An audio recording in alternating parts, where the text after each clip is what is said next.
Tonight, Port Pirie sitting on a potential multi-million-dollar minerals boom, and a new campaign launched in Port Lincoln to boost literacy rates. From our 7 Spencer Golf Studios, your nightly news with John Hunt begins now. Good evening. A new University of South Australia study has uncovered up to $40 million worth of heavy metals in the waters off Port Pirie. Experts are now looking at Phase 2, which they say could reduce pollution in the area. These waters have been researched for decades, and now a joint study between UniSA, Flinders Port Holdings and Nearstar have unearthed a potential economic boom. And what we found was that there are incredibly high levels of zinc, lead, cadmium, some arsenic sites, mainly Port Pirie River, and silver within the Port Pirie River as well. The study found lead and zinc concentrations are among the highest in the world, 50 times national environmental standards.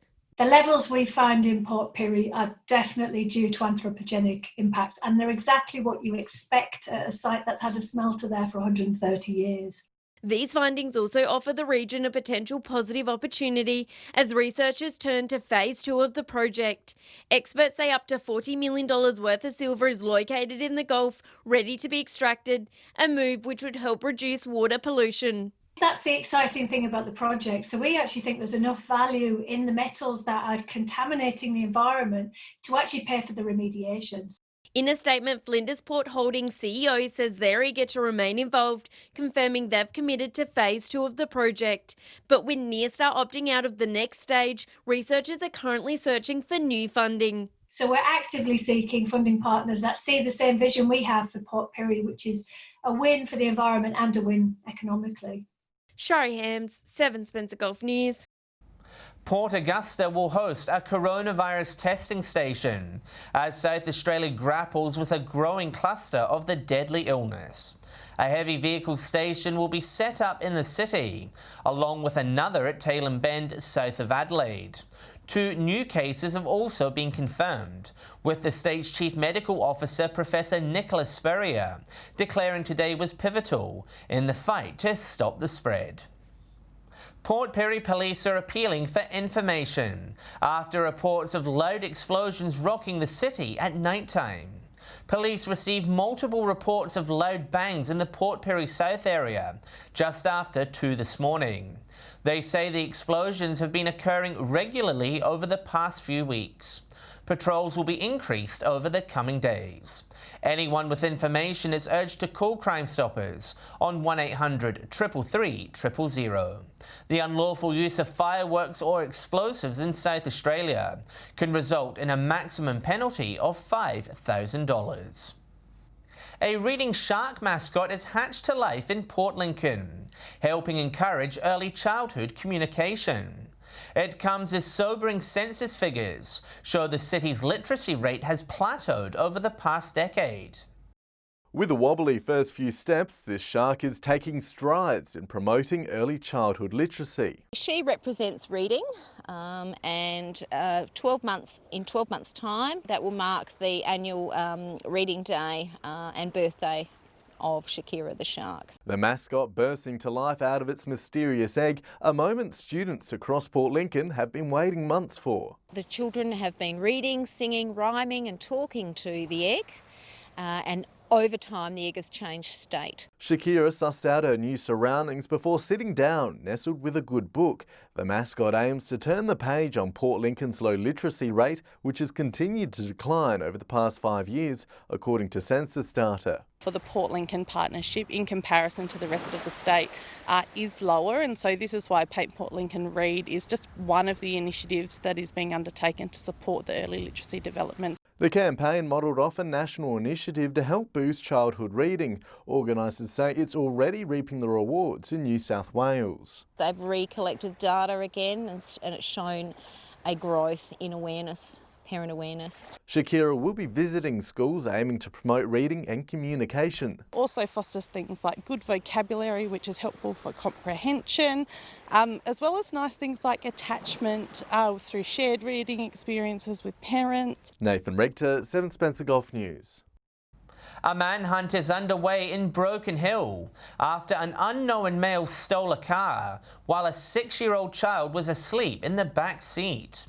The parents parked the car outside a home on Friday evening and left the vehicle to pick someone up.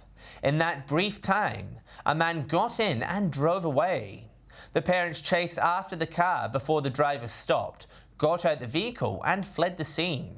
The child was unharmed. Anyone with information is encouraged to contact police.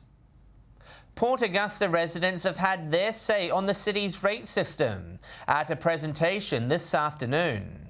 The session discussed the council's proposed changes to how rates are calculated next financial year.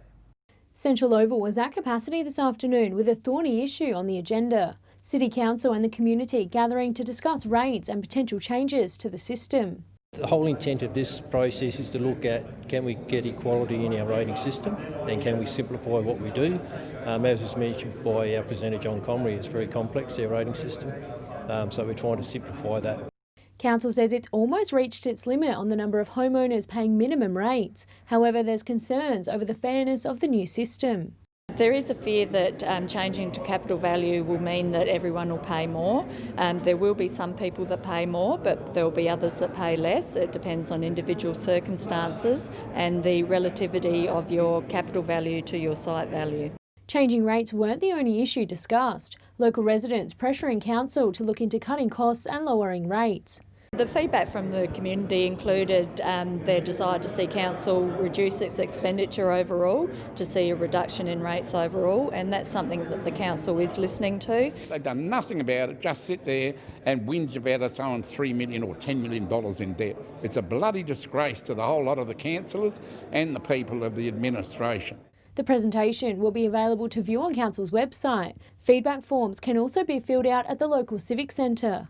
Laura Milovanovic, 7 Spencer Golf News.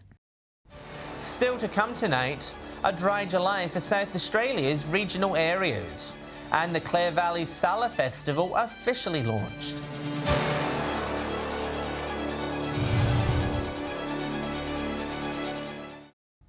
Welcome back. South Australia has recorded its driest July since 1997. The Bureau of Meteorology says the 2020 season started out strong, but rainfall last month was below average across large parts of regional South Australia. A number of towns in our region recording their lowest ever totals. Most of the state was above average rainfall for the first 4 months of the year, but then it dried out after that, and that May to July period has been, I think it's the 3rd driest on record for South Australia.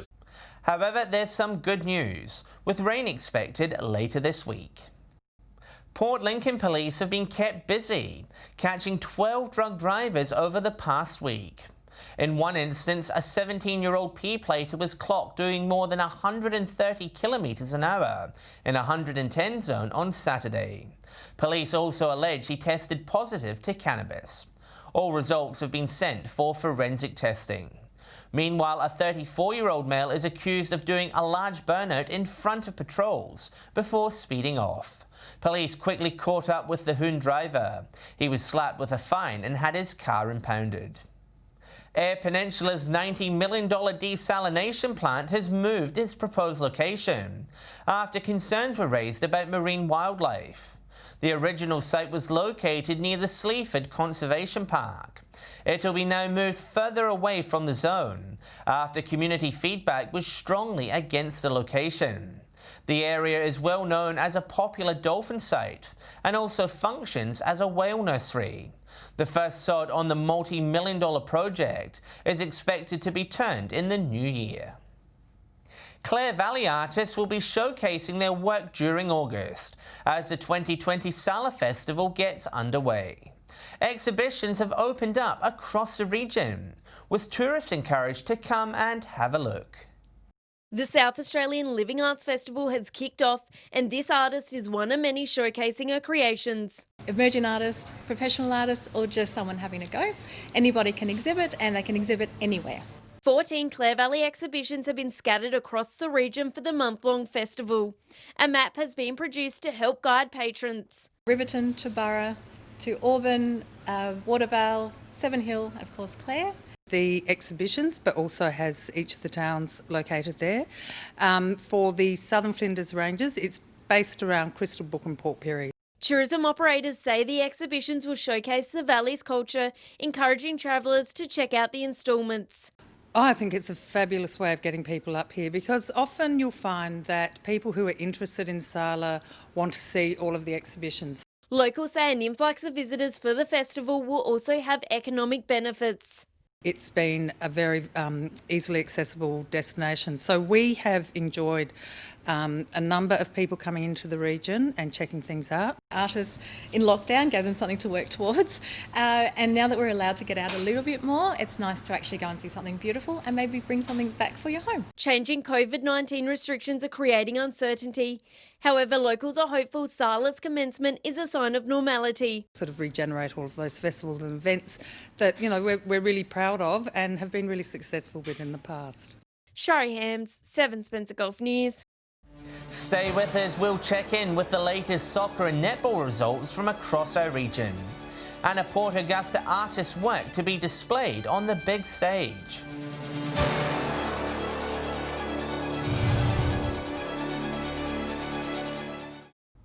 A local artist has received a major career boost. Named the Country SA Breaking Ground Artist Award winner for 2021. Port Augusta local Wanella Mackenzie has taken out the prize, with her work set to be displayed in Adelaide next year. She's an artist with a passion for telling tales. I love to tell stories, and so whenever I'm around art or doing art, my spirit feels really happy. And now Wanella will be able to put together her very first solo exhibition. She's been awarded $10,000 to turn her ideas into a reality. It's about the learning opportunity, building skills, becoming part of a network, but it's also really about an artist being supported financially. I've already started, putting together pieces and stuff for the show. The day I found out, I bought 10 metres of canvas about 3 o'clock in the morning because I couldn't sleep.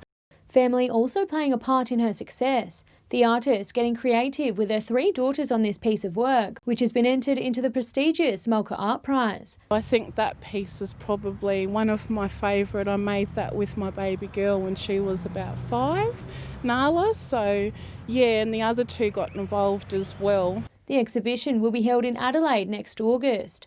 But before that, Wanella will be undertaking research on her family history. I'm really wanting to explore my identity and tell the story of my people that way, and give the audience, I guess, a more in-depth view of our culture and our customs through visual arts. Laura Milovanovic, 7 Spencer Golf News. Port Augusta's Golf Week has officially teed off today at the local course. It's the city's biggest golfing event of the year. The tournament was originally cancelled due to the COVID-19 outbreak back in March, but with the easing of restrictions in South Australia, organisers decided to proceed with it. Hundreds of golfers from across the region will hit the greens and fairways over the next 5 days. Players are expected to play a combined 900 rounds between them throughout the event. Time now for a look at the weekend sports results from across the region. In Whyalla, the first trophy of the local soccer season was awarded, with the League Cup final taking place. Here's Nathan Regter with the wrap. After a longer than usual wait, Whyalla Soccer's first cup final for the season was held on Saturday. Both Westlands United and Croatia were desperate to get their hands on the Alan Walker Cup and secure their piece of silverware. It was predicted to be a close match with the 2 local rivals fighting out a fierce battle. Westlands United in the end were too strong, defeating Croatia 3-0. The Reds also sit top of the league after the first third of the season and will be looking to take their winning form into the rest of 2020. Heading over to Port Pirie, and the Northern Demons are 8th in the NPL State League 1 table after a narrow win on the weekend. Christopher Anise scoring the only goal of the match in the 8th minute to give them a narrow win over Noarlunga United. The Demons will face Adelaide Uni this Saturday, looking to continue their winning form. In the Amateur League, Savoy secured their second win of the season after a thrilling 3-2 win over Salisbury. Jack Scoot scoring its second half brace to help them move away from the bottom of the table. Savoy at home this Sunday to third-placed Para Hills East. Turning to netball now, and Whyalla and Broken Hill players took to the court over the weekend. In Whyalla, Kiwi remain undefeated at the top of the table after a big win over Rapina. The premiership favourites recording a 59-23 win over the struggling Roos. Warriors, however, breathing down their neck in second. They had a narrow 48-39 win over the struggling Ravens to consolidate their top 4 spot. NYCW secured their second win of 2020 with an upset 43-26 win over True Blue, who dropped to third. Meanwhile, in Broken Hill, St Joe's were too strong for Williama Red, winning 33-20, while Morgies got their first win of the season, cruising to a 20-goal win over United. And that's all in for sport for another week. Footy Tips will return on Friday, and we'll be back with all the results and highlights from across the region next Monday and Tuesday. Stay with us after the break. I'll have all the day's finance news. And Britt will join us with the latest weather forecast.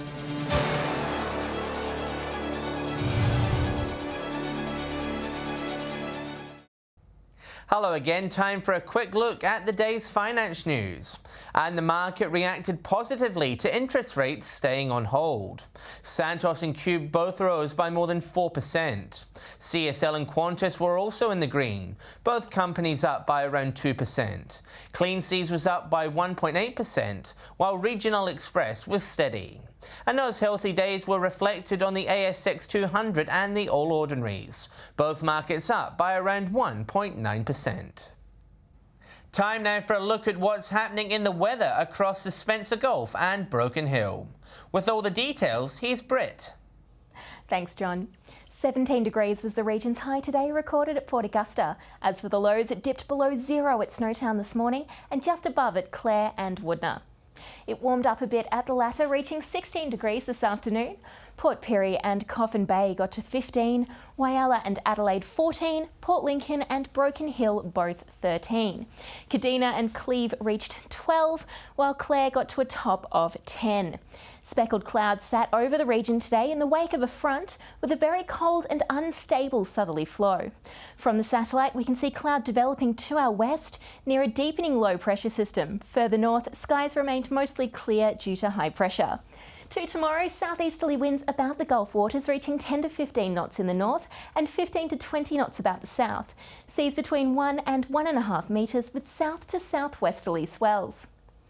And it's looking to be a partly cloudy day at Port Lincoln, 13 degrees the high. Much the same at Cleve tomorrow. And as that low reaches Woodner, it'll bring a shower or two, otherwise partly cloudy with a top of 16. Fine and partly cloudy at Whyalla tomorrow, a top of 15 degrees. Port Augusta, partly cloudy and 18. A cold morning on the way for Kadina, 0 the overnight low. Light morning frost, but warming up to a partly cloudy 15. Port Pirie, morning frost dropping to 1 degree, then partly cloudy with a top of 16. Clare, 0 overnight with light frost, fine later on with a high of 12. And finally to Broken Hill, cold tomorrow morning, then mostly sunny with a top of 13. Looking ahead to Thursday now, cold and wet across much of the region. Rain forecast about the west coast, eastern Eyre Peninsula, Flinders, Mid-North and Broken Hill districts. Showers about the York Peninsula and heavy cloud elsewhere.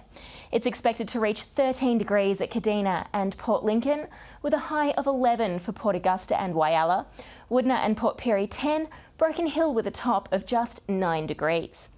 Friday is looking a tiny bit less dreary, with showers forecast across the board, maximum temperatures sitting between 9 and 13 degrees. And finally to Saturday, with more showers across the region, apart from Broken Hill where it's looking to be a cloudy day. Tops of 14 at Port Augusta, Woodner, Whyalla, Port Lincoln and Kadina. And John, that's the forecast. It's back to you. Thanks for that, Britt. And that's the local news this Tuesday evening. Thanks for joining us. I'll have updates later, and we'll be back tomorrow night. Until then, from the team, enjoy your evening. Good night.